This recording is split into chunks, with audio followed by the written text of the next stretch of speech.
सही कहा है किसी ने। जो तकदीर में लिखा है वह आपको किसी ना किसी तरह से मिल ही जाएगा। कोई आपके हाथ से छीन सकता है, लेकिन आपकी तकदीर से कोई छीन नहीं सकता, देर से ही सही। जो आपकी तकदीर में लिखा है वह आपको जरूर मिलेगा। आज की कहानी बड़ी खास है, इसलिए इस कहानी को अंत तक जरूर सुनिए, क्योंकि यह कहानी आपकी जिंदगी बदल सकती है। पूरा समय की बात है, एक विशाल और समृद्ध राज्य था जिसका नाम शांतिपुर था। इस राज्य के राजा वीरेंद्र सिंह थे, जो अपनी न्यायप्रियता और प्रजा के प्रति समर्पण के लिए प्रसिद्ध थे। राजा का दरबार सदा विद्वानों, सेनापतियों और मंत्रियों से भरा रहता था। इनमें से एक थे राज्य के राजगुरु, जिन्हें आचार्य देवेंद्र के नाम से जाना जाता था।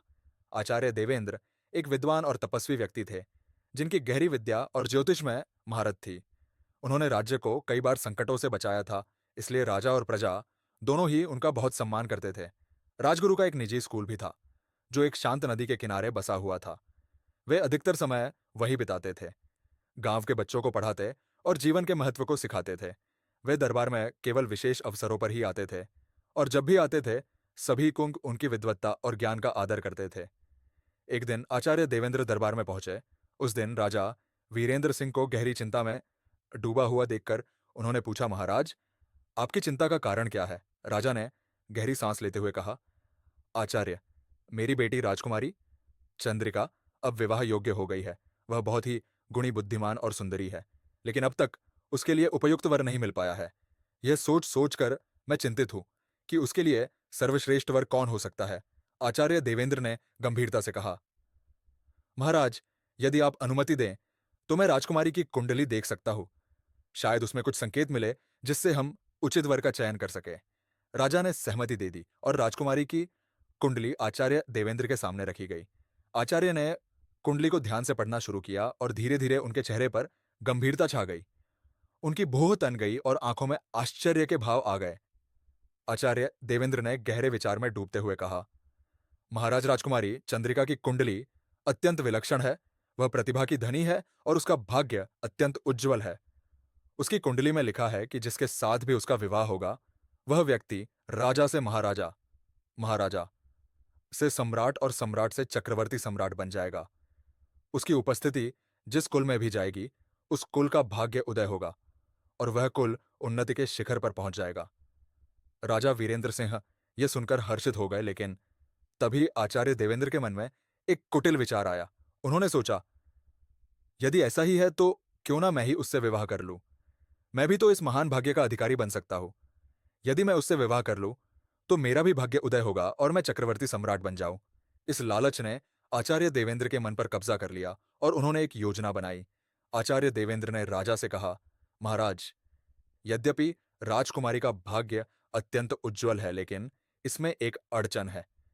यदि उसका सीधा विवाह करा दिया गया तो उसके साथ विवाह करने वाला व्यक्ति व्यक्ति भी उसका भाग्य लेकर उन्नति करेगा, लेकिन उसके परिवार का विनाश निश्चित है। उसकी कुंडली में लिखा है कि यदि उसका विवाह सीधे किसी भी राजा से करा दिया जाए तो वह राजा का परिवार और वंश नष्ट हो जाएगा। राजा वीरेंद्र सिंह यह सुनकर गहरी चिंता में पड़ गए। उन्होंने कहा, आचार्य, फिर क्या किया जाए? मेरी बेटी का भाग्य तो उज्जवल है, लेकिन मैं अपने वंश के नाश का जोखिम नहीं उठा सकता।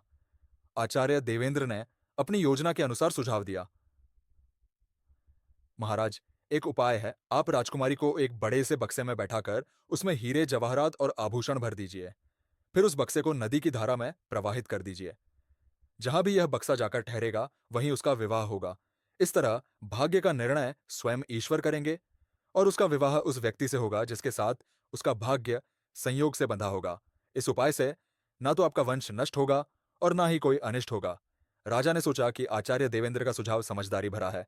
उन्होंने आचार्य की बात मान ली और उसी दिन राजकुमारी को एक बड़े बक्से में बैठा दिया गया। बक्से में बहुमूल्य आभूषण और हीरे, जवाहरात भर दिए गए।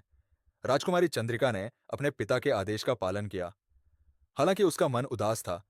वह समझ नहीं पा रही थी कि उसका भविष्य क्या होगा। बक्से को नदी में प्रवाहित कर दिया गया और वह धीरे धीरे नदी की धारा के साथ बहने लगा। उधर आचार्य देवेंद्र ने अपने शिष्यों को निर्देश दिया कि वे नदी के किनारे जाकर उस बक्से को पकड़े और उसे उनके कक्ष में लाकर बंद कर दें। उन्होंने कहा, सुनो बच्चों, आज की पढ़ाई छोड़ दो। एक बक्सा बहता हुआ आ रहा है, उसे पकड़कर मेरे कक्ष में लाकर रख देना और दरवाजा बाहर से बंद कर देना, चाहे मैं कितना भी चिल्लाऊंगा। संगीत करने लगे। नदी की धारा में बहता हुआ बक्सा अपने रास्ते पर जा रहा था, लेकिन कहते हैं कि किस्मत के खेल निराले होते हैं। उसी समय एक अन्य राज्य का राजकुमार अर्जुन सिंह अपने सैनिकों के साथ जंगल में शिकार के लिए निकला हुआ था। वे थक चुके थे और नदी के किनारे विश्राम कर रहे थे।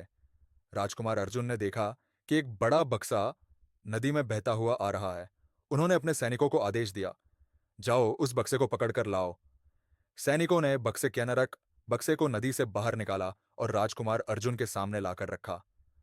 बक्सा भारी था, लेकिन जब उसे खोला गया तो अंदर से एक सुंदर राजकुमारी निकली। राजकुमार अर्जुन यह देखकर आश्चर्यचकित हो गए और उन्होंने पूछा, देवी आप कौन है और इस हालत में यहां कैसे पहुंची? राजकुमारी चंद्रिका ने उन्हें सारी कहानी बताई। राजकुमार अर्जुन ने तुरंत निर्णय लिया और कहा, महाराज की आज्ञा थी कि जिसके सामने यह बक्सा खुलेगा उसी से विवाह होगा। देवी, यदि आप सहमत है तो मैं आपसे विवाह करना चाहता हूं। राजकुमारी ने सहमति जताई और वहीं पर विवाह संपन्न हो गया। सैनिकों ने तालियां बजाकर उनका स्वागत किया। उधर आचार्य देवेंद्र को उम्मीद थी कि बक्सा उनके पास पहुंचेगा, लेकिन किस्मत ने उनका साथ नहीं दिया। बक्सा नदी में बहते बहते राजकुमार अर्जुन तक पहुंच गया। जब शिष्य नदी के किनारे बक्से का इंतजार कर रहे थे तो उन्हें एक बक्सा बहता हुआ दिखाई दिया। बक्सा देखकर वे खुशी के मारे उछल पड़े, लेकिन बक्सा इतना भारी था कि यह हिल भी नहीं रहा था। कई घंटों की मशक्कत के बाद बक्सा उठाकर ऊपर लाया गया और उसे लादकर उनकी कुटिया तक पहुंचाया गया। उन्होंने उसे पकड़कर बड़ी मुश्किल से आचार्य के कक्ष में पहुंचाया और दरवाजा बाहर से बंद कर दिया। आचार्य देवेंद्र भीतर अत्यंत उत्साहित थे। उन्होंने सोचा कि अब उनका भाग्य बदलने वाला है। उन्होंने बक्से को खोला, लेकिन जैसे ही बक्सा खुला, उसमें से एक जिंदा भालू निकला। यह वही भालू था जिसे राजकुमार अर्जुन ने जंगल में शिकार के दौरान पकड़ा था और उसे बक्से में बंद कर दिया था। भालू बाहर निकला और आचार्य देवेंद्र पर हमला कर दिया। आचार्य देवेंद्र चिल्लाने लगे, बचाओ बचाओ! लेकिन शिष्य बाहर खड़े थे और उन्हें आदेश दिया गया था कि दरवाजा ना खोले। उन्होंने आचार्य की आवाज को अनसुना कर दिया। अंततः भालू ने आचार्य देवेंद्र को मार डाला। यह उनकी लालसा और धोखे का परिणाम था। यह कहानी हमें यह सिखाती है कि लालच और धोखे का अंत हमेशा विनाशकारी होता है। आचार्य देवेंद्र ने अपनी विद्या और ज्ञान का दुरुपयोग किया और परिणाम स्वरूप उन्हें अपने जीवन से हाथ धोना पड़ा। भाग्य और संयोग का खेल हमेशा हमारे नियंत्रण में नहीं होता, और जो होना होता है वह होकर रहता है देता है कि हमें अपने मन में आने वाली बुराइयों को कभी भी अपने ऊपर हावी नहीं होने देना चाहिए, क्योंकि यदि हम अपने अंदर के लालच और बुराइयों को काबू नहीं कर पाए तो उनका परिणाम सदैव विनाशकारी होता है। बाकी अगर यह कहानी आपको अच्छी लगी हो तो इस वीडियो को लाइक करें और ऐसी और कहानी सुनने के लिए डे इंस्पायर्ड तब तक मिलते हैं। हम आपसे ऐसी ही एक और प्रेरणादायक कहानी के साथ अगले दिन। धन्यवाद।